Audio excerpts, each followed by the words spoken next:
अजय राजस्थान के किसी शहर में रहता था। वो पढ़ा लिखा था और उसकी अपनी एक किराने की दुकान थी, पर वो अपनी जिंदगी से खुश नहीं था। हर समय वो किसी न किसी समस्या से परेशान रहता था और उसी के बारे में सोचता रहता था। एक बार अजय के शहर से कुछ दूरी पर एक बाबा का काफिला रुका हुआ था। शहर में चारों ओर उन्हीं की चर्चा थी। बहुत से लोग अपनी समस्याएं लेकर उनके पास पहुंचने लगे। अजय को भी इस बारे में पता चला और उसने भी बाबा के दर्शन करने का निश्चय किया। छुट्टी के दिन सुबह सुबह ही अजय उनके काफिले तक पहुंचा। वह बाबा से बोला, बाबा, मैं अपने जीवन से बहुत दुखी हूँ। हर समय समस्याएं मुझे घेरी रहती हैं। कभी दुकान की टेंशन रहती है, तो कभी घर पर अनबन हो जाती है, और कभी अपने सेहत को लेकर परेशान रहता हूँ। बाबा, कोई ऐसा उपाय बताइए कि मेरे जीवन से सभी समस्याएं खत्म हो जाएं और मैं चैन से जी सकूं। बाबा मुस्कुराए और बोले, पुत्र, आज बहुत देर हो गई है। मैं तुम्हारे प्रश्न का उत्तर कल सुबह दूंगा, लेकिन क्या तुम मेरा एक छोटा सा काम करोगे?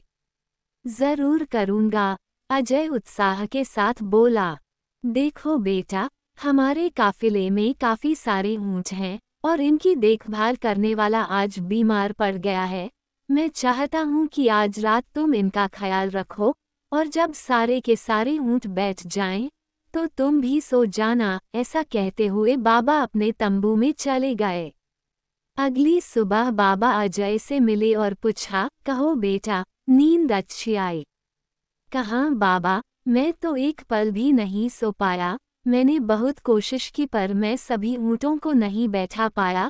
कोई ना कोई ऊँट खड़ा हो ही जाता था। अजय दुखी होते हुए बोला, मैं जानता था यही होगा। आज तक कभी ऐसा नहीं हुआ है कि ये सारे ऊँट एक साथ बैठ जाएं।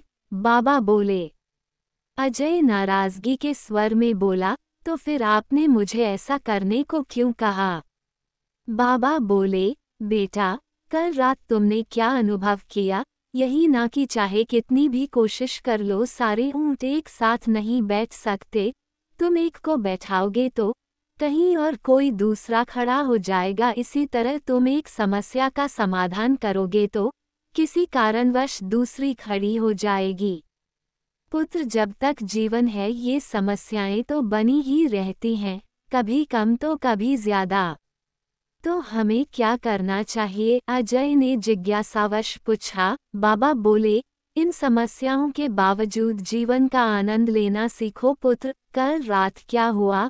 कई ऊँट रात होते होते खुद ही बैठ गए, कई तुमने अपने प्रयास से बैठा दिए, पर बहुत से ऊँट तुम्हारे प्रयास के बाद भी नहीं बैठे, और जब बाद में तुमने देखा तो पाया कि तुम्हारे जाने के बाद उनमें से कुछ खुद ही बैठ गए। कुछ समझे?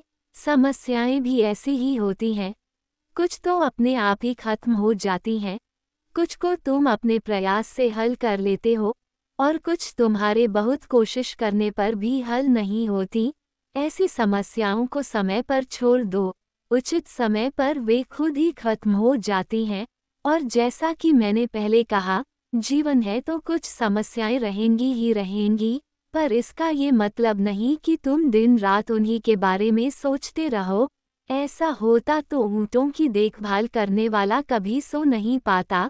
समस्याओं को एक तरफ रखो और जीवन का आनंद लो, चैन की नींद सो। जब उनका समय आएगा वो खुद ही हल हो जाएंगी।